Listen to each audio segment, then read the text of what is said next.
This is my honest review and summary of Campbell's condensed tomato soup.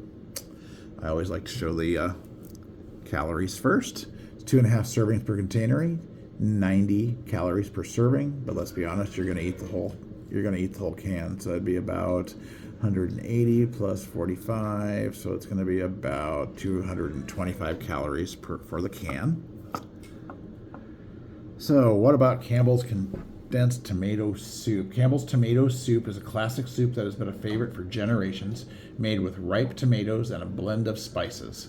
This soup has a smooth texture and a rich, comforting flavor that can warm you up on a cold day.